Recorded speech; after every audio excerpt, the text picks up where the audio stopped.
ಎಲ್ಲರಿಗೂ ನಮಸ್ಕಾರ ವೀಕ್ಷಕರೇ.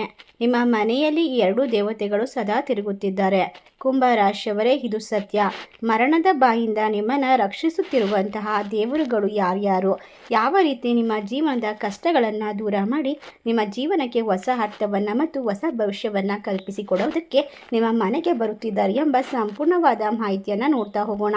ಕುಂಭ ರಾಶಿಯವರಿಗೆ ಈ ದೇವತೆಗಳು ನಿಮ್ಮ ಮನೆಯಲ್ಲಿ ರಾತ್ರಿ ಸಮಯದಲ್ಲಿ ಸಂಚಾರ ಮಾಡೋದ್ರ ಜೊತೆಗೆ ನಿಮಗೆ ಬಹಳಷ್ಟು ಲಾಭ ಮತ್ತು ನಿಮ್ಮ ಜೀವನದಲ್ಲಿ ದೊಡ್ಡ ದೊಡ್ಡ ಸಮಸ್ಯೆಗಳಿಗೆ ವಿಶೇಷವಾದ ಸೂಚನೆಗಳ ಮೂಲಕ ನಿಮ್ಮ ಬಾಳನ್ನು ಬೆಳಕು ಮಾಡೋದಕ್ಕೋಸ್ಕರ ನಿಮ್ಮ ಹಿಂದೆ ರಕ್ಷಣಾತ್ಮಕವಾದ ಗುರಾಣಿಯಾಗಿ ಸಂಚಾರ ಮಾಡುತ್ತಿದ್ದಾರೆ.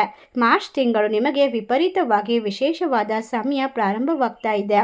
ಮಾರ್ಚ್ ತಿಂಗಳು 8ನೇ ತಾರೀಕಿನಿಂದ 15ನೇ ತಾರೀಕಿನವರೆಗೂ ಕೂಡ ನಿಮ್ಮ ಜೀವನದಲ್ಲಿ ನಿಮ್ಮ ಮನೆಯಲ್ಲಿ ಮತ್ತು ನಿಮ್ಮ ಯಾವುದೇ ರೀತಿಯ ಕೆಲಸದ ವಲಯದಲ್ಲಾದರೂ ಕೂಡ ತೊಂದರೆಗಳು ಸಂಭವಿಸುತ್ತಿದ್ದರೆ ಅದೆಲ್ಲವೂ ಕೂಡ ಈಗ ಅದ್ಭುತವಾಗಿ ಪರಿಹಾರವಾಗುವಂತಹ ಸಮಯ.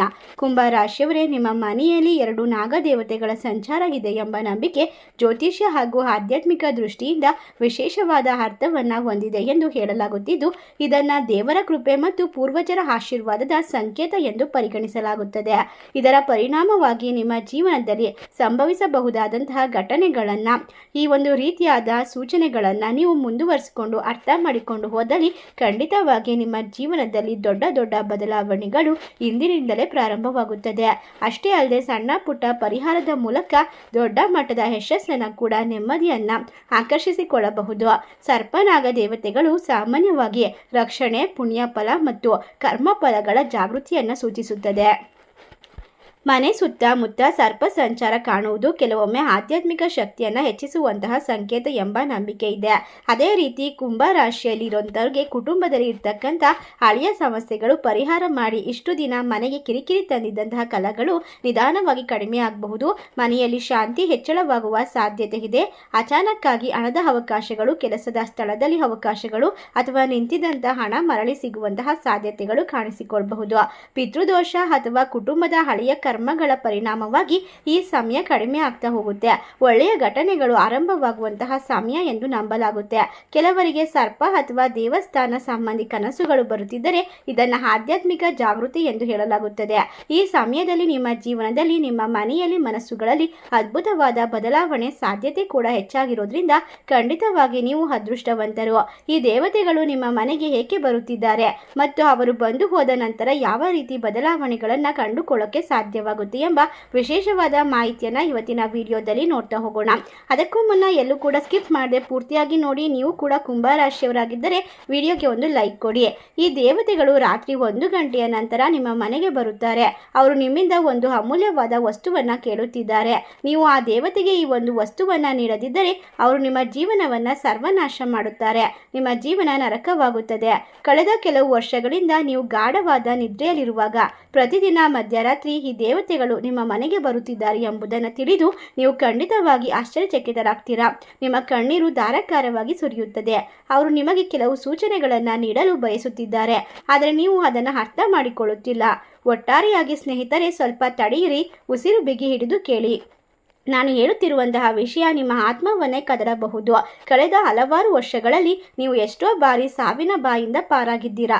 ಎಷ್ಟೋ ಬಾರಿ ಒಂದು ಕ್ಷಣ ತಡವಾದರೆ ಎಲ್ಲವೂ ಮುಗಿದು ಹೋಗುತ್ತಿತ್ತು. ಕೆಲವೊಮ್ಮೆ ರಸ್ತೆ ಅಪಘಾತದಲ್ಲಿ, ಕೆಲವೊಮ್ಮೆ ಅಕಸ್ಮಾತ್ತಾಗಿ ಬಂದಂತಹ ಕಾಯಿಲೆಗಳಲ್ಲಿ, ಕೆಲವೊಮ್ಮೆ ಯಾವುದೋ ಕುತಂತ್ರದ ವ್ಯಕ್ತಿಗಳಲ್ಲಿ ನಿಮ್ಮ ಮೇಲೆ ಅಪಾಯದ ಮುತ್ತಿಕೊಂಡಿತ್ತು. ನಿಮ್ಮ ಶತ್ರುಗಳ ತಂತ್ರ ಮಂತ್ರ ಎಲ್ಲವೂ ಕೂಡ ನಿಮ್ಮ ಮೇಲೆ ಅಪಾರವಾದ ಪರಿಣಾಮವನ್ನು ಬೀರಿದಂತಹ ಎಷ್ಟೋ ಉದಾಹರಣೆಗಳು ನಿಮ್ಮ ಜೀವನದಲ್ಲಿ ನಡೆದು ಹೋಗಿದೆ. ಆದರೂ ಕೂಡ ನಿಮ್ಮ ಮೇಲೆ ಯಾವುದೇ ಅಪಾಯವೂ ಬಂದಿಲ್ಲ. ಕೆಲವೊಂದಿಷ್ಟು ಬಾರಿ ನೀವು ಸ್ವಂತ ಈ ಪ್ರಶ್ನೆಗಳನ್ನು ಕೇಳಿಕೊಂಡಿರಬಹುದು.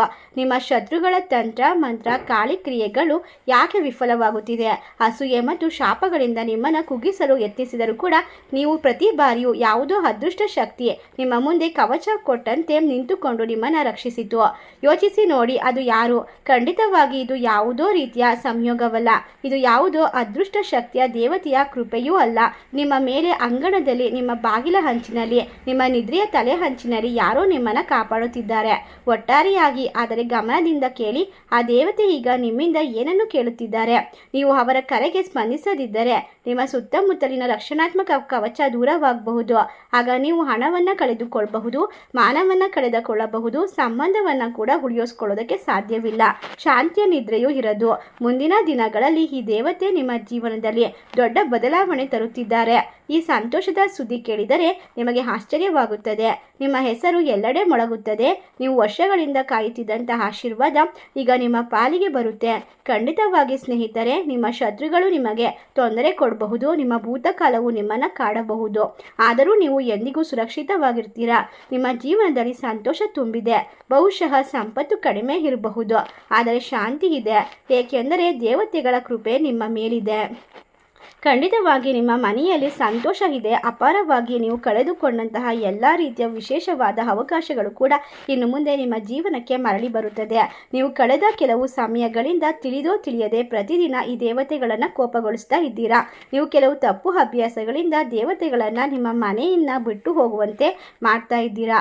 ಹೌದು, ಸಂತೋಷಪಟ್ಟು ದೇವತೆಗಳು ನಿಮಗೆ ಆಶೀರ್ವಾದವನ್ನು ಕೊಟ್ಟರೆ ಬೇಕಾದಷ್ಟು ಸಂಪತ್ತನ್ನು ಕೊಡ್ತಾರೆ. ಅವರು ಕೋಪಗೊಂಡರೆ ನೀವು ವರ್ಷಗಳಿಂದ ಕಾಯುತ್ತಿರುವಂತಹ ಎಲ್ಲ ಅದೃಷ್ಟಗಳನ್ನು ಕಿತ್ತುಕೊಂಡು ಹೋಗ್ತಾರೆ. ನೀವು ಬಯಸಿದಂತಹ ಎಲ್ಲವನ್ನ ಕೊಡುವಂತಹ ಶಕ್ತಿ ದೇವತೆಗಳಿದೆ. ರಾತ್ರಿ 2 ಗಂಟೆ ನಿಮ್ಮ ಮನೆಗೆ ಬರುತ್ತಾರೆ. ನೀವು ನಿದ್ರೆಯಲ್ಲಿರುವಾಗ ಅವರು ಪ್ರತಿಪಾದಿಸುತ್ತಾರೆ.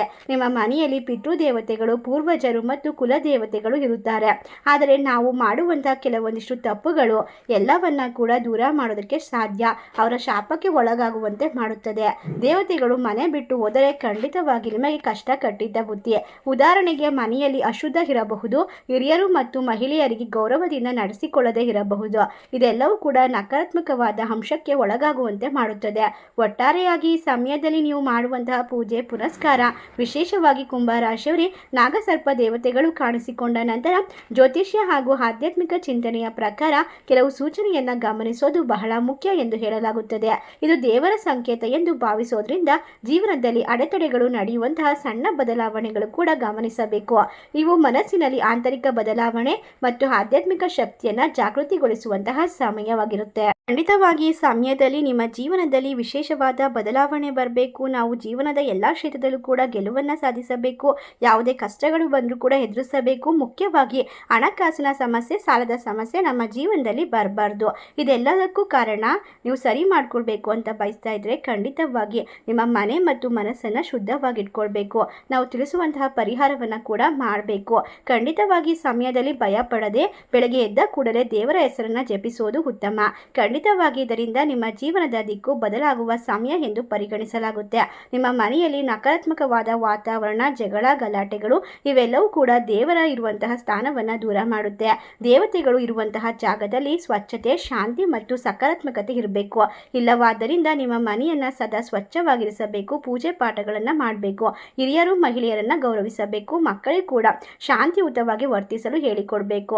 ಖಂಡಿತವಾಗಿ ಸಮಯದಲ್ಲಿ ನಿಮ್ಮ ಜೀವನದಲ್ಲಿ ಆಗುವಂತಹ ಪ್ರತಿಯೊಂದು ಬದಲಾವಣೆಯು ನಿಮ್ಮನ್ನು ಆಶ್ಚರ್ಯಚಕಿತರನ್ನಾಗಿ ಮಾಡ್ತಾ ಹೋಗುತ್ತೆ. ನಿಮ್ಮ ಕಷ್ಟಗಳು ದೂರ ಮಾಡಿಕೊಡುವಂತಹ ಸಂದರ್ಭ ಈಗ ಪ್ರಾರಂಭವಾಗ್ತಾ ಇದೆ. ಸಂಪೂರ್ಣವಾಗಿ ನಾಗದೇವತೆಗಳ ಅನುಗ್ರಹ ನಿಮ್ಮ ಜೀವನದ ದಿಕ್ಕನ್ನು ಬದಲಾಯಿಸುವಂತಹ ವಿಶೇಷವಾದ ಸಮಯ ಇದಾಗಿರೋದ್ರಿಂದ ನಿಮ್ಮ ಮನೆಯಲ್ಲಿ 2 ಗಂಟೆ 3 ಗಂಟೆ ರಾತ್ರಿ ಸಮಯದಲ್ಲಿ ಎಚ್ಚರವಾಗ್ತಾ ಇದ್ರೆ ಖಂಡಿತ ಅದು ದೇವರ ಅನುಗ್ರಹದ ಮೂಲಕ ನಿಮ್ಮ ಬಾಳನ್ನು ಬೆಳಕು ಮಾಡುವಂತಹ ಅರ್ಥವಾಗಿರುತ್ತೆ. ಈಗ ನಿಮ್ಮ ಜೀವನದಲ್ಲಿ ವಿಶೇಷವಾಗಿ ಕನಸಿನಲ್ಲಿ ಅಥವಾ ನಿಮ್ಮ ಅಕ್ಕಪಕ್ಕದಲ್ಲಿ ಯಾರೋ ಸುಳಿದಾಡಿದಂತೆ ಭಾಸವಾಗ್ತಾ ಇದೆ. ಖಂಡಿತವಾಗಿ ಕನಸುಗಳ ಮೂಲಕ ನಿಮ್ಮ ಮನೆಯಲ್ಲಿ ಖಂಡಿತವಾಗಿ ಒಳ್ಳೆಯ ಸೂಚನೆಗಳು ಸಿಗುವಂತಹ ಸಮಯದ ಪ್ರಾರಂಭವಾಗಿದೆ. ಇದನ್ನು ನೀವು ಅರ್ಥ ಮಾಡಿಕೊಳ್ಳಬೇಕು. ನಿಮ್ಮ ಮನೆ ಮತ್ತು ಮನಸ್ಸಿನಲ್ಲಿ ಇರ್ತಕ್ಕಂಥ ತೊಂದರೆಗಳನ್ನು ದೂರ ಮಾಡಿಕೊಳ್ಬೇಕು. ಪ್ರತಿಯೊಂದು ಹೆಜ್ಜೆಯನ್ನು ಜಾಗರೂಕರಾಗಿರಬೇಕು. ನಿಮ್ಮ ಮನೆಯಲ್ಲಿ ಸದಾ ತಿರುಗುತ್ತಿರುವಂತಹ ಈ ದೇವತೆ ನಿಮಗೆ ಒಳಿತನ್ನು ಮಾಡಲು ಬಂದಿರುವಂತಹ ಶಕ್ತಿ ದೇವತೆಗಳು, ನಾಗದೇವತೆಗಳು ಖಂಡಿತವಾಗಿ ನಿಮ್ಮ ಕಷ್ಟಗಳನ್ನು ದೂರ ಮಾಡ್ತಾರೆ. ಸುಬ್ರಹ್ಮಣ್ಯ ಸ್ವಾಮಿಯ ಸಂಪೂರ್ಣವಾದ ಅನುಗ್ರಹ ನಿಮ್ಮ ಜೀವನದಲ್ಲಿ ದೊಡ್ಡ ಸಂತೋಷಗಳು ಮತ್ತು ಅಪ್ರತ್ಯಕ್ಷವಾದ ಶುಭ ಫಲವನ್ನು ನೀಡಲು ಅವರು ಸಿದ್ಧರಾಗಿದ್ದಾರೆ. ಖಂಡಿತವಾಗಿ ಸಮಯದಲ್ಲಿ ಕೆಲವೊಂದಿಷ್ಟು ಮುನ್ನೆಚ್ಚರಿಕೆಯನ್ನು ಕೂಡ ನೀವು ಅನುಸರಿಸಬೇಕು. ಕುಂಭರಾಶಿಯವರೇ, ನೀವು 2 ವಿಷಯಗಳಲ್ಲಿ ಅತ್ಯಂತ ಎಚ್ಚರಿಕೆಯನ್ನು ವಹಿಸಬೇಕು. ಮೊದಲನೆಯದು, ಯಾವುದೇ ಸಂದರ್ಭದಲ್ಲೂ ಕೂಡ ಯಾರಿಗೂ ಕೂಡ ಹಾನಿ ಮಾಡಬಾರದು. ಈ ಸಮಯ ನೀವು ಮಾಡುವಂತಹ ತೊಂದರೆಗಳು ನಿಮ್ಮ ಮೇಲೆ ಕಠಿಣವಾದ ಒಂದು ತೊಂದರೆಯನ್ನು ನೀಡುವ ಸಾಧ್ಯತೆ ಸಾಧ್ಯತೆ ಹೆಚ್ಚಾಗಿರುತ್ತೆ. ಆದ್ದರಿಂದ ಈ ಸಮಯ ನಿಮ್ಮ ಜೀವನ ಬದಲಾಗುವಂತಹ ಮುನ್ನ ನಿಮಗೆ ದೇವರ ಸಂಪೂರ್ಣವಾದ ಅನುಗ್ರಹ ಆಶೀರ್ವಾದ ನಿಮ್ಮ ಜೀವನದಲ್ಲಿ ಬರುವಂತಹ ಪ್ರತಿಯೊಂದು ತೊಂದರೆಯನ್ನು ದೂರ ಮಾಡುತ್ತದೆ. ನಿಮ್ಮ ಜೀವನದ ಪೂರ್ತಿ ವಿಶೇಷವಾದ ಶಕ್ತಿ ಸಾಮರ್ಥ್ಯದ ವಲಯವನ್ನು ಸೃಷ್ಟಿ ಮಾಡುತ್ತದೆ. ಆದ್ದರಿಂದ ಈ ಸಂದರ್ಭದಲ್ಲಿ ಖಂಡಿತವಾಗಿ ನಾಗದೇವತೆಗಳು ಕೋಪಿಸಿಕೊಂಡರೆ ನಿಮ್ಮ ಹತ್ತಿರ ಇರುವಂತಹ ಪ್ರತಿಯೊಂದು ವಸ್ತುವನ್ನು ಕೂಡ ಪ್ರತಿಯೊಂದು ಗೌರವವನ್ನು ಕೂಡ ಕಿತ್ತುಕೊಳ್ಳುವಂತಹ ಸಾಧ್ಯತೆ ಹೆಚ್ಚಾಗಿರುತ್ತೆ. ಆದ್ದರಿಂದ ಈ ಸಮಯವನ್ನು ಸೂಕ್ಷ್ಮವಾಗಿ ಪರಿಗಣಿಸಬೇಕು. ಖಂಡಿತವಾಗಿ ದೇವತೆಗಳು ರಾತ್ರಿ ಸಮಯ ನಿಮ್ಮ ಮನೆಗೆ ಬರುತ್ತಿದ್ದಾರೆ. ಅವರಿಗೆ ನಿಮ್ಮಿಂದ ಒಂದು ಅಮೂಲ್ಯವಾದ ವಸ್ತು ಬೇಕಾಗಿದೆ. ಅದು ಏನಂದರೆ ನಿಮ್ಮ ಶ್ರದ್ಧೆ, ಭಕ್ತಿ ಮತ್ತು 4 ಜನರಿಗೆ ಒಳ್ಳೆಯದನ್ನು ಮಾಡುವಂತಹ ಉತ್ತಮವಾದ ಮನಸ್ಸು. ಆದ್ದರಿಂದ ನಿಮ್ಮ ಕೈಲಾದಷ್ಟು ಸಹಾಯವನ್ನು ಮಾಡಬೇಕಾಗುತ್ತೆ. ನಿಮ್ಮ ಮನಸ್ಸಿನಲ್ಲಿ ಯಾವಾಗಲೂ ಕೂಡ ಒಳ್ಳೆಯ ಆಲೋಚನೆಯನ್ನು ಇಟ್ಕೊಳ್ಬೇಕು. ನಿಮ್ಮ ಮನೆಯಲ್ಲಿ ಯಾವುದೇ ಸಮಸ್ಯೆಗಳು ಬಂದರೂ ಕೂಡ ಅದು ಬೇಗನೆ ಪರಿಹಾರವಾಗ್ತಾ ಇದೆ. ಇಲ್ಲ ಅಂದರೆ ನಿಮ್ಮ ಮನೆಯಲ್ಲಿ ಯಾವಾಗಲೂ ಕೂಡ ಕಷ್ಟಗಳು, ಸಾಲದ ಸಮಸ್ಯೆಗಳು, ವಿಪರೀತವಾದ ಹಣದ ತೊಂದರೆಗಳು ಬರ್ತಾ ಇದೆ. ಇದೆಲ್ಲವೂ ಕೂಡ ನಿಮ್ಮ ಜೀವನದಲ್ಲಿ ನಡೀತಾ ಇದ್ರೂ ಕೂಡ ನೀವು ಆ ವಿಷಯದ ಬಗ್ಗೆ ಗಮನ ಕೊಡ್ತಾ ಇಲ್ಲ. ನೀವು ಅದರ ಬಗ್ಗೆ ಹೆಚ್ಚು ಗಮನ ಕೊಡ್ತಾ ಇಲ್ಲದೆ ಇರೋದ್ರಿಂದ ನೀವು ಆ ಕೆಲವೊಂದಿಷ್ಟು ತಪ್ಪುಗಳನ್ನು ಮಾಡ್ತಾ ಇದ್ದೀರಾ. ನಿಮಗೆ ತಿಳಿದೋ ತಿಳಿಯದೆ ಈ ವಿಷಯಗಳನ್ನು ನೀವು ಬಿಡ್ತಾ ಇದ್ದೀರಾ. ಸರ್ಪಗಳನ್ನು ಕೋಪಗೊಳಿಸ್ತಾ ಇದ್ದೀರಾ. ಆದ್ದರಿಂದ ನೀವು ತಿಳಿಯದೇ ಮಾಡಿರುವಂತಹ ತಪ್ಪುಗಳನ್ನು ಮೊದಲು ತಪ್ಪಿಸಬೇಕು. ನೀವು ನಾಗದೇವರುಗಳ ಕೋಪಕ್ಕೆ ಗುರಿಯಾಗಬಾರದು. ನಿಮ್ಮ ಜಾತಕದಲ್ಲಿ ಸರ್ಪದೋಷಗಳು ಬರಬಾರದು. ಈ ರೀತಿಯಾದ ಎಷ್ಟೊಂದು ಎಚ್ಚರಿಕೆಯನ್ನು ತೆಗೆದುಕೊಳ್ಬೇಕಂದ್ರೆ ನೀವು ಈ ಸಮಯದಲ್ಲಿ ಒಂದು ಪರಿಹಾರವನ್ನು ಮಾಡಬೇಕಾಗುತ್ತೆ. ನಿಮ್ಮ ಜೀವನದ ಪ್ರತಿಯೊಂದು ಸಮಸ್ಯೆಯನ್ನು ದೂರ ಮಾಡಿಕೊಳ್ಳೋದಕ್ಕೋಸ್ಕರ ಸುಬ್ರಹ್ಮಣ್ಯ ಸ್ವಾಮಿಯ ಆಶೀರ್ವಾದವನ್ನು ಪಡೆದುಕೊಳ್ಳೋದಕ್ಕೋಸ್ಕರ ಯಾವುದೇ ಆತುರದ ನಿರ್ಧಾರವನ್ನು ನಿಲ್ಲಿಸಬೇಕು. ನಾಗದೇವತೆಗಳು ನಿಮಗೆ ಬಹಳಷ್ಟು ಒಳ್ಳೆಯದನ್ನು ಮಾಡಲು ಪ್ರಯತ್ನ ಮಾಡ್ತಿದ್ದಾರೆ. ನಿಮ್ಮ ಜೀವನದಲ್ಲಿ ತೊಂದರೆಗಳು, ಸಾಲದ ಸಮಸ್ಯೆಗಳು, ಹಲವಾರು ಅಡೆತಡೆಗಳನ್ನು ದೂರ ಮಾಡ್ತಾರೆ. ನಿಮ್ಮ ಜೀವನ ಆಶೀರ್ವಾದದ ಮೂಲಕ ಎಲ್ಲ ರೀತಿಯ ಅಗತ್ಯವಿರುವಂತಹ ಸಂಪತ್ತನ್ನು ವೃದ್ಧಿ ಮಾಡಿಕೊಳ್ಳುವಂತಹ ಹೊಸದಾದ ಮಾರ್ಗವನ್ನು ನಿಮಗೆ ಸೂಚಿಸ್ತಾರೆ. ಆದ್ದರಿಂದ ಈ ಸಮಯದಲ್ಲಿ ನಿಮ್ಮ ಕಷ್ಟ ಕಾರ್ಪಣ್ಯಗಳು, ದುಃಖ ದುಮ್ಮಾನಗಳು ದೂರವಾಗುತ್ತದೆ. ಈಗ ಅದಕ್ಕೆಲ್ಲ ಅಂತಿಮ ಹಾಡು ಆಡುವಂತಹ ಸಮಯವಾಗಿದೆ. ಆದ್ದರಿಂದ ಸರ್ಪಗಳ ಕೋಪದಿಂದ ಹೊರಗೆ ಬರೋದಕ್ಕೆ ಏನು ಮಾಡಬೇಕು? ಈಗ ಆರ್ಥಿಕ ಸಮಸ್ಯೆಗಳು, ಮಾನಸಿಕ ಒತ್ತಡ, ವಾಹನಗಳಿಂದ ಆಗುತ್ತಿರುವಂತಹ ತೊಂದರೆಗಳು ಮುಕ್ತವಾಗುತ್ತೀರಾ. ಸಾವಿನ ಎಲ್ಲ ರೀತಿಯ ದೋಷಗಳು ದೂರವಾಗುತ್ತದೆ. ನಿಮಗೆ ಅನುಕೂಲಕರವಾಗಿರುವ ದಿನ ಬರುತ್ತದೆ. ಅದಕ್ಕೋಸ್ಕರ ನೀವು 2 ಸರ್ಪಗಳು ಇರುವಂತಹ ನಾಗರ ಕಲ್ಲಿಗೆ ಹಾಲನ್ನು ಎರೆಯಬೇಕು. ಮಂಗಳವಾರ, ಭಾನುವಾರ ತಪ್ಪದೆ ನಾಗರ ಕಲ್ಲಿಗೆ ಹಾಲನ್ನು ಎರೆದು ಅರಿಶಿಣ ಕುಂಕುಮವನ್ನು ಹಾಕಿ ಪೂಜೆ ಪುನಸ್ಕಾರವನ್ನು ಮಾಡಬೇಕು. ಓಂ ಸುಬ್ರಹ್ಮಣ್ಯಾಯ ನಮಃ ಮಂತ್ರವನ್ನು 108 ಬಾರಿ ಜಪಿಸಬೇಕು. ಅದೇ ರೀತಿ ನಿಮ್ಮ ಮನೆ ಹತ್ತಿರ ಹುತ್ತವಿದ್ದರೆ ಅದರ ಗರ್ಭಕ್ಕೆ ತೆಗೆದುಕೊಂಡು ಹೋಗಿ ಹಾಲನ್ನು ಸುರಿದು ಬರಬೇಕು. ಈ ರೀತಿಯಾಗಿ ಮಂಗಳವಾರ, ಭಾನುವಾರ ಮಾಡುತ್ತಾ ಬಂದರೆ ಖಂಡಿತವಾಗಿ ನಿಮ್ಮ ಜೀವನದಲ್ಲಿ ಎಲ್ಲ ರೀತಿಯ ಸಮಸ್ಯೆಗಳು ಪರಿಹಾರವಾಗೋದನ್ನು, ನೀವು ಉತ್ತಮವಾದ ಯಶಸ್ಸನ್ನು ಕಂಡುಕೊಳ್ಳೋದನ್ನು ಮತ್ತು ನಿಮ್ಮ ಮನೆಯಲ್ಲಿ ಸಮೃದ್ಧಿ, ಶಾಂತಿ, ನೆಮ್ಮದಿ ತುಂಬಿರೋದನ್ನು ನೀವು ಗಮನಿಸಬಹುದು. ಕೇವಲ 5 ವಾರಗಳ ಕಾಲ ಈ ಒಂದು ಸಣ್ಣ ಪರಿಹಾರವನ್ನು ಮಾಡುವ ಮೂಲಕ ನಿಮ್ಮ ಜೀವನದ ದೊಡ್ಡ ದೊಡ್ಡ ಆಸೆ, ಕನಸುಗಳನ್ನು ನನಸು ಮಾಡಿಕೊಳ್ಳಬಹುದು. ಈ ದಿನ ವಿಶೇಷವಾಗಿ ನೀವು ಬ್ರಹ್ಮಚರ್ಯವನ್ನು ಪಾಲಿಸಬೇಕಾಗುತ್ತೆ. ಈ ರೀತಿಯಾಗಿ ನೀವು ಪೂಜಿಸುತ್ತಾ ಬಂದಲ್ಲಿ ನಿಮ್ಮ ಮನೆಯಲ್ಲಿ ಸಂಪೂರ್ಣ ಸ್ವಾಮಿಯ ಅನುಗ್ರಹ ಸಿಗ್ತಾ ಹೋಗುತ್ತೆ. ಮನೆಯಲ್ಲಿ ಶಾಂತಿಯಾಗಿರಬೇಕು. ಕದನಗಳು, ಜಗಳಗಳು, ಎಲ್ಲ ರೀತಿಯ ಕೆಟ್ಟ ಪದಗಳ ಬಳಕೆಯನ್ನು ನಿಲ್ಲಿಸಬೇಕು. ನಿಮ್ಮ ಮನಸ್ಸು ಸ್ವಚ್ಛವಾಗಿದ್ದರೆ, ಮನೆ ಸ್ವಚ್ಛವಾಗಿದ್ದರೆ ಖಂಡಿತವಾಗಿ ಅಲ್ಲಿ ದೇವರ ಆಶೀರ್ವಾದ ಹರಿದು ಬರುತ್ತದೆ.